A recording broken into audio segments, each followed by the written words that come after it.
के छत्तीसगढ़ में प्रभात राय एलजेएस मीडिया से। बहुत ही एक चर्चित विषय है जो विगत कई महीनों से चला आता है। चिमरी के नगर निगम के जो कर्मचारी हैं, चाहे प्लेसमेंट हो चाहे परमानेंट हो, उन्हें विगत 3 से 4 महीनों से वेतन नहीं मिला है। आज हमारे बीच युवा नेता पार्षद राहुल पटेल जी है। आपका स्वागत है राहुल पटेल जी एलजेएस मीडिया में।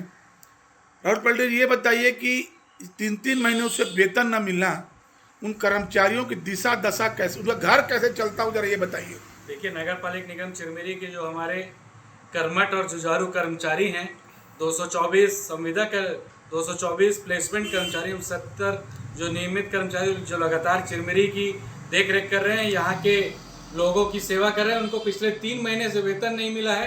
यहाँ तक कि प्लेसमेंट कर्मचारी जिनका पेमेंट ठेकेदार को करना है वो भी इनका भुगतान नहीं कर रहे हैं, इनका पारिश्रमिक का भुगतान नहीं कर रहे हैं। ये लोग बहुत ज़्यादा परेशान हैं। स्कूल खुल चुका है, इनके पास फीस देने के लिए पैसा नहीं, इनके बच्चे परेशान हैं, इनका परिवार परेशान है। जो नियमित 70 कर्मचारी हैं उनका परिवार परेशान है। इनके सामने जीवन यापन से संबंधित समस्या हो गई है। और मैं आपको बताना चाहता हूँ, इनके बीच के एक कर्मचारी जितेंद्र हैं, जो नगर पालिका निगम चिरमिरी के पाइपलाइन का कर्मचारी है। वो डीकेएस हॉस्पिटल में पिछले 4 दिन से एडमिट है। उसे 3 महीने का वेतन नहीं मिल पाया है। वो इलाज के अभाव में वहाँ परेशान है, उसका परिवार परेशान है। उसके परिवार से मैंने बात किया, उसके जो साथ रहने वाले अधीनस्थ कर्मचारी उनसे मैंने बात किया। उसको वेतन का इतना ज़्यादा ज़रूरत है कि अपने इलाज नहीं करा पा रहा है।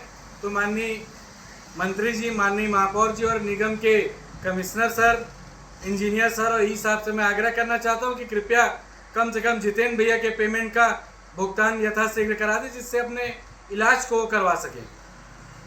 सबसे बड़ी समस्या ये है कि आप विपक्ष में हैं जी। सत्ता पक्ष में जो पार्षद हैं भाजपा की या उनके सभापति हैं या महापौर हैं, क्या इस विषय में कभी चर्चा नहीं करते हैं? कई बार जब कांग्रेस सत्ता में थी, जब निगम में पेमेंट लेट में होता था, तो एक चंदन गुप्ता नाम के एक तथाकथित भाजपा के नेता हैं जो राशन बांटते थे। अब क्यों नहीं राशन बांट रहे हैं, क्या कारण है? देखिए, हमारी जब सरकार थी, हमारे जब महापौर थे, तो मंत्री से लेकर मुख्यमंत्री तक वेतन के लिए मांग करते थे। अभी क्या कर रहे हैं ये लोग, ये नहीं पता। तथाकथित जो आप बात कर रहे हैं पूर्व समाज सेवी की, उनके पास अब समाज सेवा का समय नहीं है। वो लोगों के लिए होटल चला रहे हैं, लोगों को घरों को जगह को कब्जा करने का काम करें, तो उनके पास अब समय नहीं कि वो समाज सेवा कर सकें।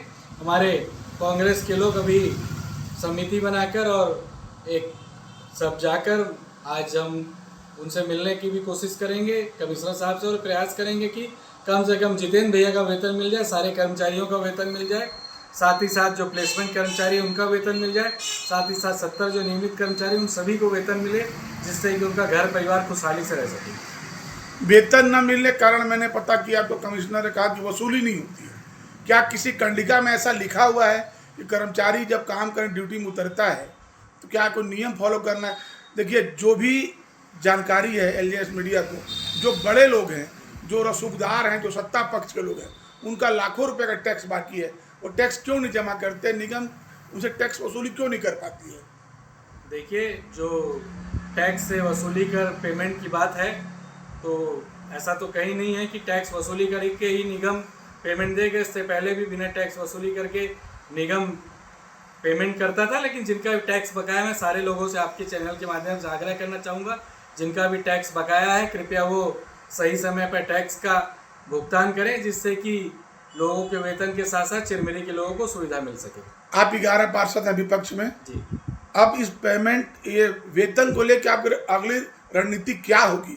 देखिए, हम लोग सबका आपस में बात हुआ है, हम कमिश्नर साहब से मुलाकात करेंगे, ज़रूरत पड़ने पर हम आंदोलन करेंगे, और उसके बाद अधिक ज़रूरत पड़ेगा तो हम रायपुर में जाकर अधिकारियों और नेताओं से बात कर इनके वेतन को दिलाने के संबंध में प्रयास करेंगे। बहुत बहुत धन्यवाद आपका राहुल जी, एलजेएस मीडिया से बात करने के लिए।